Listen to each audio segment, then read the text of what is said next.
네, 방금 소개받은 세종 충남대학교 병원 소아응급실에 있는 서정호라고 합니다. 반갑습니다.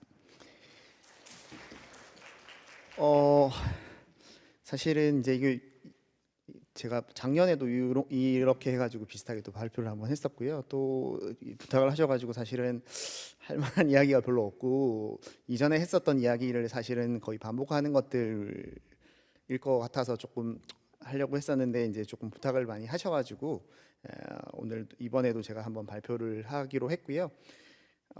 사실은 뭐 크게 말씀드릴 내용이 없습니다. 뭐 보시면 쉽게 들으실 수 있고 그냥 편하게 들으시면 되고 그냥 제가 또 한 번 더 나와가지고 우는 소리 하는구나 징징대는구나 그냥 그렇게 생각하셔도 될 것 같습니다. 그래서 거기에 대해서 한번 그냥 간단하게 저희 지금 상황은 어떻고 제가 생각하는 조금 뭐 해결 방안이라기보다는 그냥 조금 그래도 조금 이렇게 가야 되지 않을까 하는 그런 방향에 대해서 조금 말씀드리도록 하겠습니다.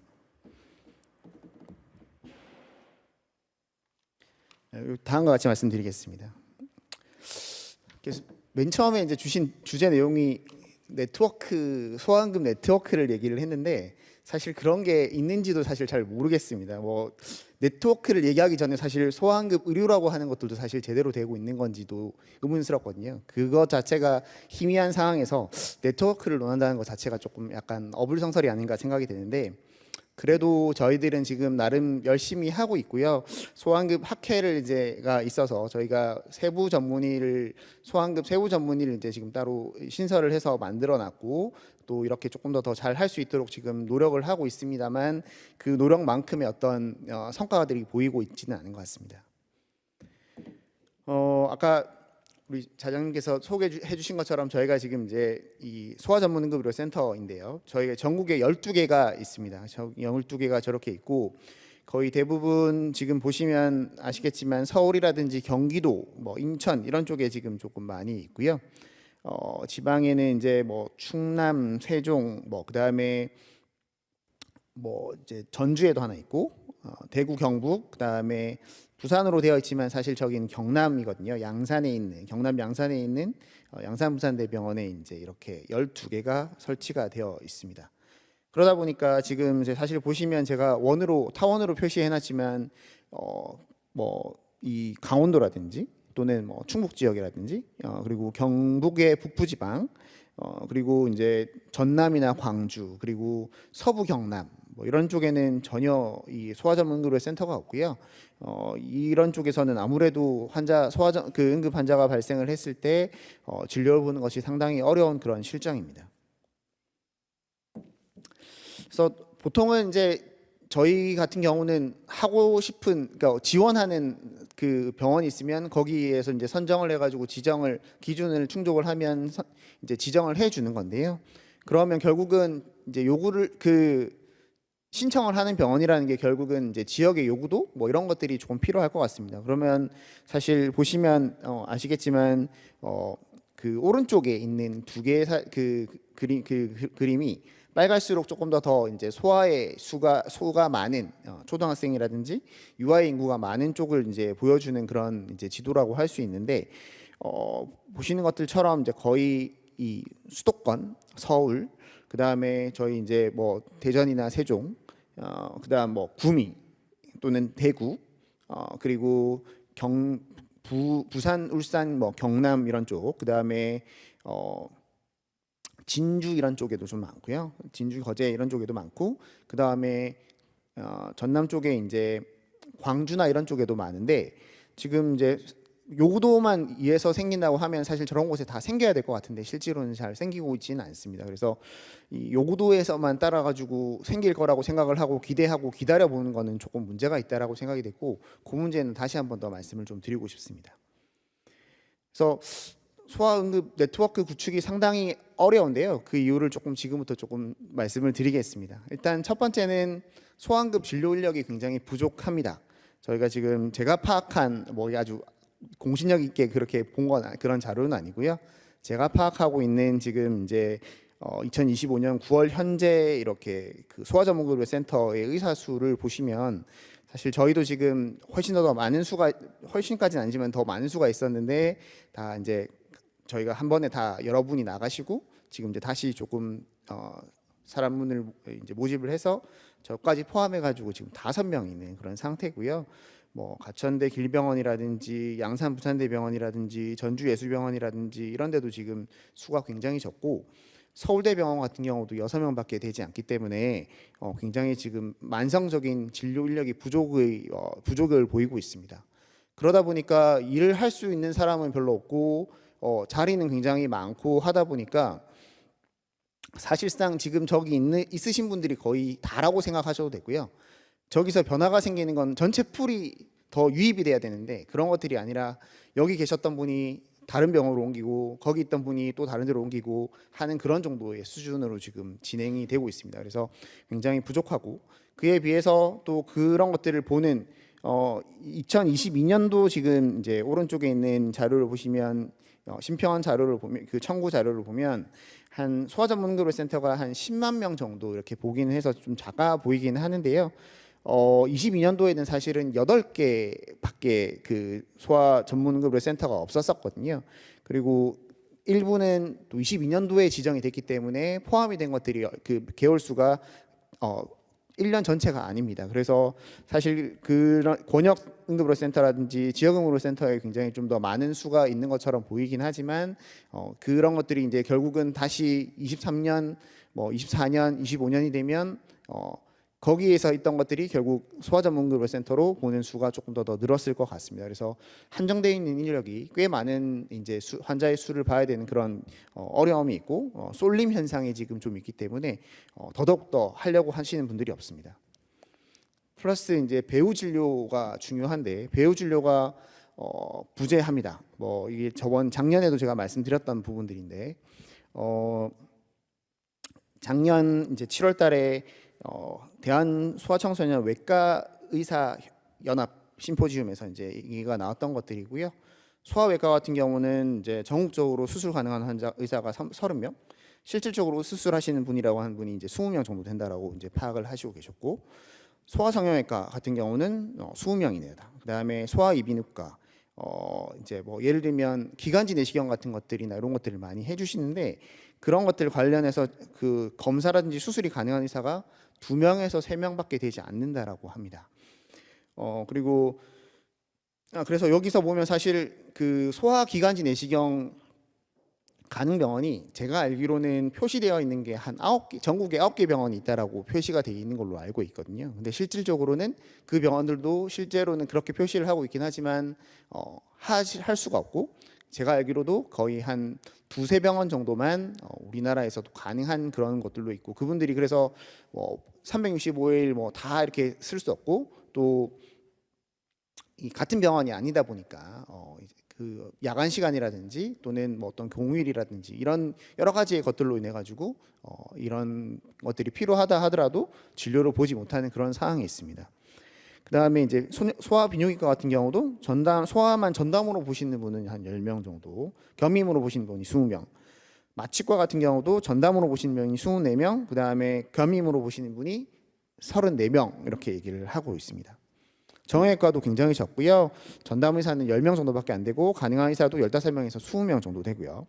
신경외과 같은 경우도 뭐 10명, 그다음에 뭐 펠로우도 사실은 서울대 어린이병원에 딱 두 분 계신다고 작년에 그랬었고 뭐 이분들이 이제 다시 어디론가 있으면 또 결국 거기 병원에 남아 계시면 좋은데 결국은 다 다른 곳으로 이제 소아가 아닌 다른 것들을 보시러 가시게 되는 경우들이 많기 때문에 사실상 뭐 거의 10명에 불과하다. 그다음에 소아안과도 굉장히 적고요. 소아흉부외과 같은 경우도 전담으로 보시는 분이 한 15분 정도 계시는 걸로 얘기되어 있습니다. 외과 계열도 이런데 그 외의 분야도 굉장히 좀 심각합니다. 지금 소아 이 신장 그러니까 키드니가 문제가 있을 때 진료를 볼 수 있는 전문으로 보시는 선생님 같은 경우에 저희 병원밖에 충남 지역에는 저희 병원밖에 없습니다. 충남대에 계셨던 선생님도 지금은 그만두셨고요. 그만두시고 다른 데 아마 가신 걸로 제가 알고 있고요. 뭐 다른 병원도 전문으로 뭐 물론 조금 보시는 분들이 계시는 걸로 알고 있지만 그것만으로 해가지고 보시는 선생님은 저희 병원밖에 없고 그래서 만약에 응급투석이 필요하다. 저희도 지금은 아주 어린 아이들 응급투석은 바로 할 수가 없는 그런 지금 이제 이 구조라서 저희가 할 수 없긴 한데 그나마 그래도 그런 환자들을 볼 수 있는 그런 선생님이 저희밖에 없고요. 그다음에 소아 영상 보시는 선생님, 뭐 예를 들어서 초음파 같은 것들을 볼 필요한데 초음파를 보시는 분도 충청 지역에 저희 병원밖에 없습니다. 근데 그 충청 지역에 보시는 그 선생님도 연세가 지금 73이십니다.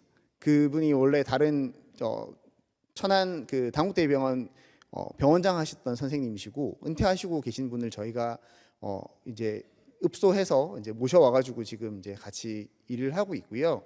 그러다 보니까 딴 병원에서 초음파가 이제 전문으로 어떤 필요한다고 하면 저희 쪽에 보냅니다. 저희 응급실에 보내가지고 응급실에서 그 선생님께 부탁해가지고 보고. 근데 지금 연세가 많으시니까 굉장히 힘드시고 한 그런 것들이라서 이게 굉장히 어려운 부분들이 많고 또 예를 들면 장중첩중 같은 경우도 영상의학과가 굉장히 중요한 부분인데 그런 것들이 이제 서포트가 되고 있지 않기 때문에 이런 지역 내에서 만약에 그런 환자들이 발생했을 때 갈 수 있을 만한 병원들이 특히나 뭐 야간이라든지 공휴일 같은 그런 때 갈 수 있는 병원들이 거의 없다라고 생각하셔도 될 것 같습니다. 그리고 이제 뭐 이러다 보니까 이제 굉장히 아마 여기 계신 분들도 조금 느끼실 것 같은데 소아 진료 자체가 굉장히 응급을 떠나서 진료 자체가 굉장히 힘들고요. 그래서 그 최근에 이제 있었던 그런 일인데 저게 이제 굉장히 우리나라의 소아 청소년은 그 의료 진료 플러스 소아 응급의 어떤 좀 민낯을 보여준다고 생각하는 그런 사건이 있어서 조금 이제 말씀을 좀 드리면 제목도 조금 사실은 좀 자극적이긴 하죠. 강원도 살아서 미안해. 한 살 배기가 병원 찾다가 뇌 손상까지 입었다라고 하는 그런 것들이 되겠고요. 삼척에 사는 아이였다고 하는데 지난 6월 30일 날 밤부터 해가지고 아이가 분수토 같은 것들을 하고 쌕쌕거리는 호흡을 했다라고 했고요. 폐렴이라고 돼 있는데 사실 폐렴이었는지는 잘 모르겠습니다. 네, 이제 그런 게 있었고 그래서 그날 그렇게 있었지만 그 밤에 삼척에는 진료를 볼 수 있는 곳은 없었기 때문에 삼척에 소아과가 2군데 있다고 합니다. 삼척의료원이 있고 그 다음에 뭐 개인 병원이 하나 있다고 하는데 개인 병원은 너무 환자가 몰려서 진료를 볼 수 없을 것 같아가지고 삼척의료원을 갔는데 거기서는 뭐 치료할 약이 없다. 요즘 이제 이슈가 좀 되고 있는 벤톨린이 없다라는 이유로 더 큰 병원을 갔으면 좋겠다. 뭐 그런 약도 없고 인력도 없다라고 해서 이제 옮긴 거고요. 그래도 조금 더 그래도 가까울 수 있을 만한 한 70km 떨어져 있는 강릉 아산병원으로 도착을 해서 거기서 이제 응급실을 진료를 받고 폐렴을 진단을 받았다고 하는데 여기서는 호흡기 전문의가 없다라고 하는 이제 그런 이유로 또 전원을 하자라고 해서 이제 춘천에 있는 강원대학교 병원으로 이송을 했습니다.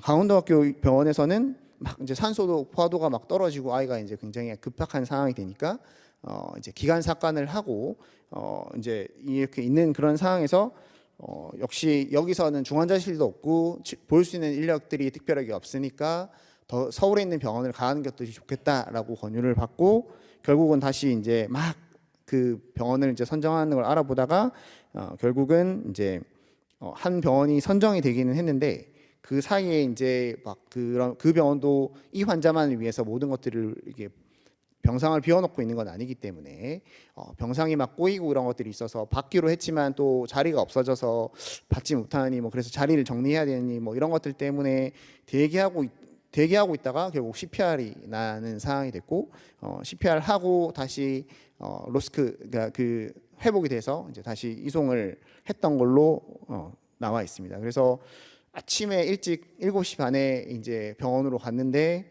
결국은 서울에 도착을 한 건 11시 40분, 밤 11시 40분이었고요. 그렇게 해서 이제 중환자실까지 입실하는데 아주 다사다난한 일이 있었고 결국은 이 아이는 이 호흡이라든지 이런 것들에 문제가 생기면서 머리 쪽에 손상을 받게 된 거죠. 그래서 굉장히 소아 진료는 조금 어려운 부분들이 있습니다. 성인과는 굉장히 다른 질병 스펙트럼을 가지고 있고요. 사실은 성인 같은 경우는 조금 쌕쌕거린다든지 토한다고 해가지고 뭐 큰 병이 있을 확률이 그렇게 한두 번 토한다고 해가지고 있을 확률은 적은데도 불구하고 소아는 그렇게 별거 아닌 것 같은 질환들이 이런 식의 호흡 곤란이 생기면서 이제 심정지가 생긴다든지 이런 굉장히 급격하게 나빠질 수 있는 그런 특징들도 가지고 있고 질병들도 뭐 이런 것들이 있을 때는 성인은 이런 병을 의심을 해야 된다라고 생각하겠지만 또 소아에서는 그런 병이 있을 때는 좀 생각해야 되는 것들이 다른 부분들이 있습니다.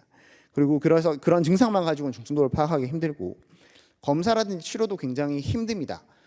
그 IV 라인 하나 잡는데도 저희가 뭐 기본 우리 간호사가 2명, 3명 붙어 있어야 되고요. 필요하면은 더 많은 사람들이 달라붙기도 합니다. 또 CT를 하나 찍으려고 해도 CT를 찍는 것도 이제 성인들 같은 경우는 그냥 찍고 오라고 하면 되지만 저희 같은 경우는 그걸 오더를 내고 찍을 수 없는 그런 상태라고 생각이 되면 세데이션 같은 것들 진정을 시켜야 되는 그런 문제들도 있기 때문에 보호자들도 그런 것들을 굉장히 꺼리고 근데 그렇지만 필요하다고 하면 또 그런 것들에서 아이를 그런 약들을 먹이거나 주사제를 주고 또 상태를 봐야 되고 하는 그런 것들이 굉장히 많기 때문에 필요한 인력은 또 굉장히 많습니다. 그리고 다들 잘 아시는 것처럼 보호자 응대는 굉장히 힘듭니다. 그리고 민원이나 소송의 위험성도 굉장히 높습니다. 그래서 아무래도 이제 이런 소아 자체를 보려고 하는 사람들 자체는 굉장히 줄고 그러다 보니까 결국 소아 응급 의료는 점점점 공백이 되고 한쪽으로 쏠리다 보니까 로딩이 너무 많아지니까 거기 계신 분들도 나가고 거기 계신 분들이 나가니까 또 그나마 있는 쪽으로 또 더 몰리고 이런 것들이 이제 악순환을 계속 반복을 하는 겁니다. 그래서 이게 그렇다라고 할 수 있는 이 아이가 이제 삼척 아이가 이제 문제가 되는 것들은 결국은 이제 이런 중상만 가지고 중증도를 파악하기도 힘들고 검사와 치료가 힘들고 필요한 인력은 굉장히 많고 지금 소아를 보는 진료 인력은 감소를 했고 또 그다음에 이런 자원들이 골고루 이제 분배되어 있는 게 아니라 어느 한쪽에 특히 수도권 쪽으로 편중화되어 있다는 그런 이제 문제가 생겨져 있는 거죠. 그런 것들을 또 이 자원의 이제 분배 같은 것들도 얘기를 했을 때 소아 중환자실 같은 것들을 얘기를 할 수가 있는데 서울 지역의 이제 소아 중환자실 병상 수가 112개입니다. 근데 부산은 아예 없고요. 그다음에 뭐 이제 여러 군데가 없는데 부산, 울산, 경북, 전남, 충남, 충북, 강원은 한 군데도 없습니다. 세종도 없고요. 대전에 지금 이제 겨우 5자리 있는 거 외에는 없습니다. 근데 뭐 지금 옆에 이제 기사에 나와 있는 것들이 보이시겠지만 뭐 이제 작은 글씨로 써져 있지만 국내 그러니까 그 소아 중환자가 성인 중환자실에서 치료를 받게 되면 소아 중환자실보다 사망률이 1.6배 높다라고 하고요. 실제로 우리나라 중환자의 사망률이 4% 정도로 미국이라든지 다른 우리나라랑 어떻게 보면 되게 지금은 비슷하다고 예전에 얘기할 수 있었던 그런 나라들보다도 2배 가까이 더 높은 그런 상황입니다. 그래서 그리고 아이가 제대로 치료를 받지 못하면 이제 어떤 평생 후유증을 가지고 살아야 되는 것들이기 때문에 환자와 환자 가족들 모두가 굉장히 오랜 시간 동안 고통을 받아야 된다는 그런 단점들이 있을 수 있습니다. 근데 아까 말씀드렸던 것처럼 민원이라든지 소송 같은 것들은 굉장히 많고 또 그 소송을 받고 난 뒤에 배상을 만약에 하라고 하면 저렇게 어마어마한 금액이 나옵니다. 생후 5일 영아 같은 경우에 수유한 지 한 20분 지났는데 20분 지나고 난 뒤에 수액 라인 잡으려고 하다가 결국 흡입이 생겨서 결국은 이제 문제가 생겼고 이 친구도 심폐소생술을 받다가 이제 안 좋아지는 바람에 이제 또 그 병원에서 다른 큰 병원으로 옮겼고 큰 병원에서 이제 봤었을 때 뭐 이제 처치를 하고 했는데 결국은 뇌 손상이 저렇게 와서 17억을 배상하라고 했습니다. 호프만 방식이라고 해서 이 아이가 나중에 더 컸을 때 어떤 기대되는 어떤 기대 여명과 플러스 이제 돈을 벌 수 있는 어떤 그런 것들을 감안해서 계산을 하는 거기 때문에 어리면 어릴수록 훨씬 더 많은 돈이 이제 붙습니다. 그래서 그런 것들이 굉장히 그렇기 때문에 소아 환자가 문제가 생겼고 거기에 대해서 보상을 하게 되면 이제 어마무시한 그런 금액이 나오는 거고요.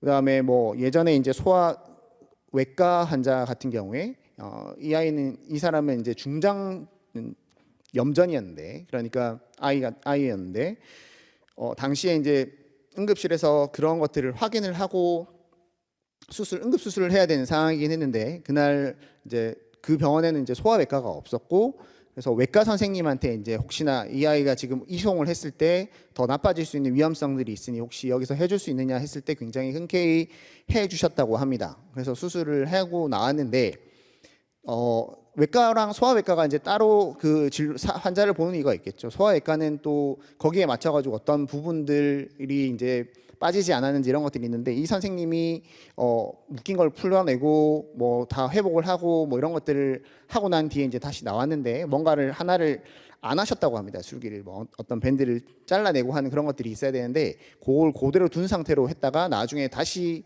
염전이 생겨가지고 이 환자 같은 경우는 다시 이제 그런 문제가 장을 거기다 드러내는 그런 것들이 되고, 이 친구도 머리 쪽에 이제 손상을 받고 하는 그런 것들이 생겨서 10억 원의 배상을 판결을 받았습니다. 그래서 이걸 제대로 제공을 못했다고 하면은 책임을 묻게 되는 그런 것들도 있기 때문에 아무도 하려고 하지 않습니다. 뭐 다행히 지금 저희 병원 선생님들은 그렇게 하지 않지만 저희 다른 센터에서는 어떤 선생님이 얘기하시더라고요. 저 수액 주사 후에 뇌손상 이야기가 있어서 금식이 확실하게 돼 있지 않으면 IV 라인 같은 것들 안 잡으려고 그 병원에서는 하신다고 하고, 그런 것들이 좀 있습니다. 그래서 아무도 지금 이런 정도의 어마무시한 금액이 나온다고 한다면 아무도 지금은 이런 것들을 하고 싶어 하지 않을 것 같습니다. 근데 이렇게 의사들한테는 사실은 도와주기 위해서, 아이를 구해주기 위해서 이제 하는 것들일 때 생긴 어떤 문제에 대해서 저렇게 큰 금액이 이제 배상이 떨어진다고 하면, 그에 비해서 어떻게 보면 굉장히 징벌적인 그런 의미에서 벌금을 내는 그런 것들은, 강남역 살인 사건 같은 경우에는 부모한테 5억 배상하라고 했다고 그러고요. 학구폭력 가해자들로 인해서 사망한 아이 유족한테는 2억 7천만 원을 배상하라고 얘기를 했다라고 합니다. 뭐 군대에서 문제가 생겨가지고 하는데 거기서는 군대에서는 1,900만 원 배상하라고 했다고 합니다. 이게 조금 맞는 건지 사실은 의문스럽습니다. 과연 이게 의사가 신이 아닌데 그 환자들을 도와주기 위해서 사실은 했던 문제에 대해서 모든 것들을 다 걸고 거기에 대해서 배상을 해내기 시작해야 된다고 한다면 아무도 그 환자, 그런 중증 환자들을 보려고 하는 사람은 없을 것 같고, 응급실에도 소아를 보려고 하는 사람은 아무도 없을 것 같거든요. 그렇기 때문에 지금도 소아를 그 보호자분들은 이리저리 소아 진료를 볼 수 있는 그런 응급실들을 찾아서 이렇게 막 이동을 하고 아까 앞선 것처럼 왔다 갔다 하게 되는 그런 것들을 보게 되는 거죠. 근데 아마 점점점 더 그럴 것 같습니다. 저런 소송도 있지만 이번에 이제 전공의 집단 사직을 하고 난 뒤에 다시 재모집을 했죠. 그런데 그 모집에서도 응급의학과도 뭐 복귀율이 42.1%, 소아청소년과는 13.4%입니다. 그래서 더더욱 이렇게 소아를 보는 사람은 없을 것, 그리고 응급실에서 소아를 보는 사람은 더더욱 더 없을 것 같습니다. 그래서 굉장히 좀 문제고요. 앞으로 향후 한 최소 10년 정도는 지금보다도 더 나쁜 상태로 더 가지 않을까 하는 걱정이 조금 많이 앞섭니다. 그래서 이걸 어떻게 좀 더 강화할 수 있을까라는 생각이 좀 있는데, 일단은 지금의 대책들을 좀 먼저 보면요. 어떤 중증의 환자들에 대해서는 뭐 아까도 설명해 주셨지만 광역 응급 상황실, 의료 상황실이라든지 중증 응급 질환별 순환당직제라든지 이런 것들을 이용을 해서 조금 이런 제도들을 통해 가지고 조금 이런 환자들을 분산을 시키고 진료를 볼 수 있게 조금 도와주시려고 지금 하시고 계시는 걸로 설명을 이미 다 들었고, 그 다음에 중등증이나 경증의 환자들은 뭐 예를 들면 소아진료 지역협력체계 구축 사업이라든지 달빛 어린이 병원 같은 것들을 이용을 해서 하도록 지금 이제 하시고 계시는 걸로 알고 있습니다. 그리고 이런 것들로도 좀 잘 안 되면 뭐 지금 요즘 이제 최근에 새로 나온 건데요.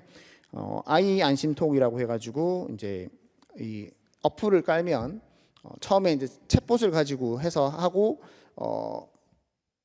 아주 경증이나 이런 것들은 이제 챗봇 기반으로 설명을 해주고, 그 외에 어떤 좀 복잡하거나 이런 것들에서 당장 응급실을 가야 되는 그런 뭐 예를 들면 CPR 사항이라든지 뭐 경련 사항이라든지 이런 것들을 제외하고요. 이제 진료가 필요한 것들은 상담을 해주고 있고요. 이제 그런 것들을 이 사업 전담으로 해가지고 분당차병원, 인하대병원, 그 다음에 칠곡 경북대병원이 지금 이제 참여를 하고 있습니다. 그래서 아까 기억하실지 모르겠지만 이 병원들이 비교적 그 소아 전담 응급실 그 전담 의사 수가 굉장히 많은 병원에 속하거든요. 그래서 이분들이 지금 이제 돌아가시면서 해주시고 있는 상황이 되겠습니다. 네, 광역응급의료 상황실은 지금 사실 저는 굉장히 여러 번 이용을 해봤는데요. 예전에 비해서 요즘 더더욱더 보냈을 때 뭔가 어디에서 뭔가를 요구한다라든지 이런 것들에 대한 내용이 별로 없고 굉장히 선정을 하시는데 시간이 오래 더 걸려지는 것 같습니다. 24년도만 해도 그렇지 않았거든요. 근데 지금 올해는 제가 몇 번 이제 의뢰를 드려봤는데 그래서 결국 생각해 보니까 보내고 싶어도 보낼 데가 없어서 받아주는 데가 없으니까 당연히 그럴 것 같아요. 그래서 그렇게 되면 진짜 방법이 없는 거 아닌가라는 생각이 좀 들었고요. 그 다음에 중증급 질환병 순환상태제도 지금은 하고 있는데 저는 이렇게 이게 너무 뭉뚱그려져서 있다라는 게 조금 문제라고 생각이 되고요. 뭐 예를 들면 장폐색 장중첩증 같은 그런 경우에도 영상의학과도 필요하고 영상의학과를 했을 때 뭐 접근하기 전에 이제 환자를 보고 또 뭐 혹시 필요하면 세데이션을 시킨다든지 이런 것들을 하면 소아응급 선생님도 필요하고 또 그다음 혹시나 잘못됐을 때 소아외과 선생님도 필요하거든요. 근데 그런 것들을 기준을 가지고 그리고 어떤 병원은 그 중에서 일부는 되고 일부가 안 되고 어떤 병원은 또 뭐 어떤 거는 되고 어떤 것들은 안 되고 이런 것들이 있을 수 있어서 그런 것들에 조금 맞춰가지고 이제 하고자 하는 그런 것들이 있어야 될 것 같은데 너무 이게 한 병원에서 모든 것들을 끝낼 수 있는 그런 형식으로 만들어진 게 아닌가라는 생각이 조금 들어서 그 부분이 조금 더 이제 수정이 필요하지 않나 저는 생각을 하고요. 지금 시범 사업으로 하고 있는 소아 위장관 출혈 이물질 같은 경우도 이물질 같은 경우에는 내시경이 필요하다고 하면 내시경을 볼 수 있는 병원이 있고 또 출혈이 있으면 출혈을 사실 내시경적으로 바로 보는 병원이 그렇게 많지 않습니다. 대부분 어떤 이 중대적 시술을 한다든지 또는 소아외과 같은 그런 것들이 필요한 그런 부분들인데 이런 것들을 좀 분리시켜야 되지 않나라는 생각을 하거든요. 어떤 병원은 내시경은 가능하지만 소아외과가 불가능하고 어떤 병원은 소아외과는 가능하지만 내시경이 불가능한 병원들도 있을 수 있거든요. 그래서 그런 것들에 대한 네트워킹이 또 조금 더 있어야 되지 않을까 하는 생각이 조금 있습니다. 그래서 지금 이제 몇 안 되는 그런 병원들이 이렇게 참여를 하고 있고 여러 개를 저희도 뭐 소아 비뇨기과 응급이라든지 이런 것들을 일부 하고 있는데 사실 좀 쉽지 않은 그런 부분들인 것 같습니다. 그리고 이제 중등증이나 경증 같은 경우에는 아까 말씀드렸던 것들처럼 소아진료 지역 협력 체계 같은 것들을 구축해서 하고 있고 이게 결국 사실은 뭐 어렵게 쓰여 있는 것 같긴 하지만 결국 지금 현재 있는 우리의 진료 체계를 조금 더 확실하게 그거를 조금 모듈레이션 해주시는 것들이 지자체에서 이제 그런 것들을 모듈레이션 해주겠다라고 하는 건데 실제로 지금 우리나라의 진료 전달 체계 자체가 엉망이고요.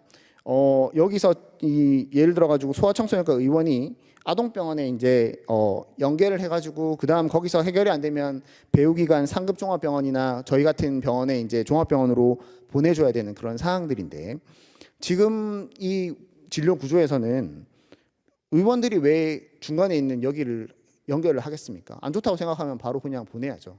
그러니까 결국은 이렇게 체계를 타고 가는 게 아니라 의원들과 이 협력 그 운영 중심 기관과 서로 경쟁을 해야 되는 상황이 되고 여기서 돈이라든지 뭐 이런 것들 내는 것들이 큰 차이가 없기 때문에 의원에서는 거기 굳이 중간에 저기를 거쳐서 보낼 필요도 없고요.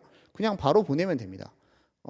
그렇게 할 필요가 없는 그런 것들에 괜히 저 구조를 만들어 가지고 하려고 하니까 잘 안 되는 것들이고요. 뭔가가 그렇게 잘 굴러가려고 하면 중간에 지자체에서 뭐 협력 체계 뭐 이런 것들을 한다고 하는데 그것보다 조금 더 근본적인 구조가 조금 개선이 돼야 될 것 같습니다.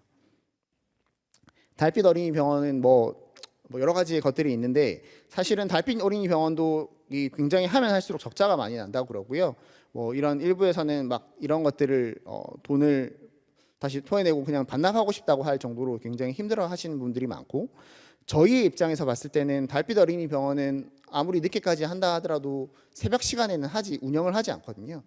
뭐 11시까지 한다고 하면 11시에 환자를 딱 받는 건 아니잖아요. 그러면 적어도 9시, 10시에 받는다고 하면 그 이후에 환자들이 생기는 것들은 어디로 가야 될까요? 갈 데가 없기 때문에 결국은 중증 환자를 조금 더 잘 봐야 될 만한 소아 전문급여 센터라든지 뭐 그런 소아를 볼 수 있는 그런 병원들 한정되어 있는 병원들로 다 가야 되는 것들이 있기 때문에 굉장히 이제 쏠림 현상이 심해지고 로딩이 더 심해지는 겁니다.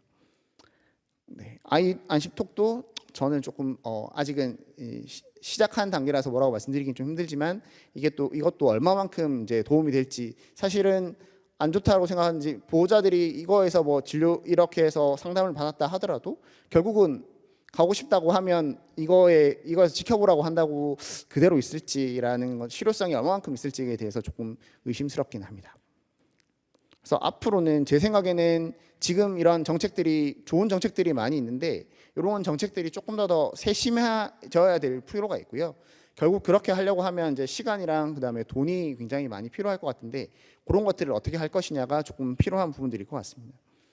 그다음 병원들이 지금 이제 아까 말씀드렸지만 할 수 있는 병원들이 몇 없거든요. 그래서 이걸 좀 솔직하게 어떤 병원은 어떤 소아를 보는 것들에 대해서 얼마만큼 잘 할 수 있는지에 대해서 파악을 하고 그것을 분류하는 작업들이 조금 필요하다고 생각이 되고요.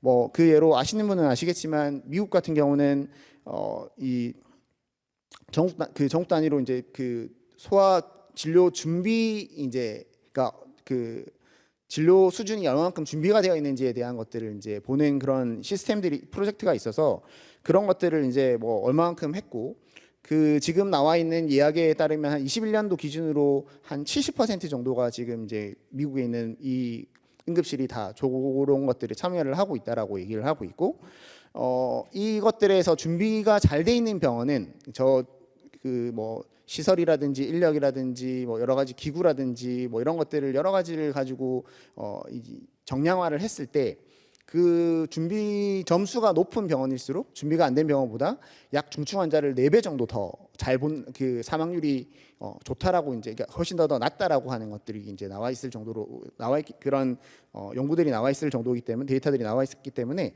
저런 것들을 조금 더 우리나라도 해볼 필요가 있지 않냐 생각이 되고요.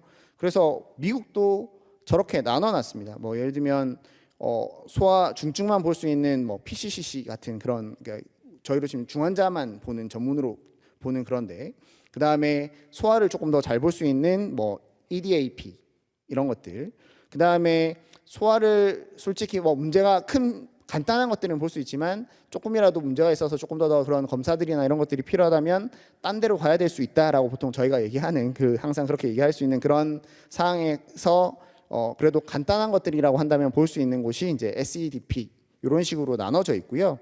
지금 이제 오른쪽에 있는 이 사진에 있는 게 이제 그 일리노이주에 있는 그런 주인데요.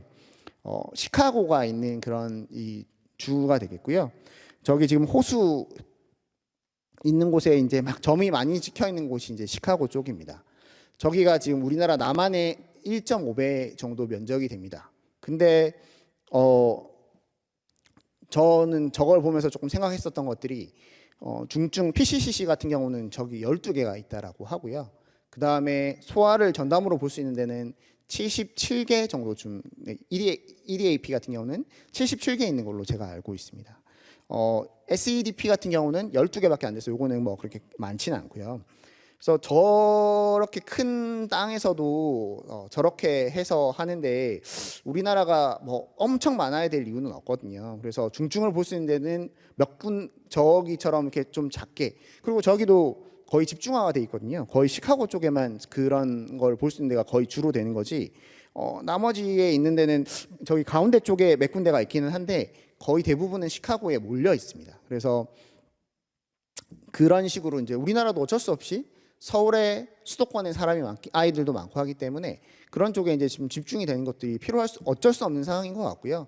그런 쪽이 뭐 있다라고 하면 거기에 이제 집중적으로 좀 더 많이 만들고 조금 없는 쪽은 적게 하지만 필요한 것들은 저 넓은 땅덩어리에서도 저렇게 듬성듬성 있어도 충분히 우리나라보다 성적이 훨씬 더 좋을 수 있는 것들은 그만큼 처음 선정도 잘 되고 그 다음에 이미 갔다 하더라도 그 더 큰 병원을 갔을 때 전원이 굉장히 쉽고 이송이 쉽다라는 것들이 이제 어떻게 보면 강점이라고 할 수 있을 것 같습니다. 그래서 우리나라도 이제 안 된다고 한다면 병원의 진료에 대해서도 생각을 해야 되지만 결국은 전원에 대한 것들, 그 다음에 이송에 관한 것들 이런 것들이 조금 더 강조가 돼야 되는 부분들일 것 같고 그런 것들에 대한 개선책들이 조금 더 필요할 것 같습니다.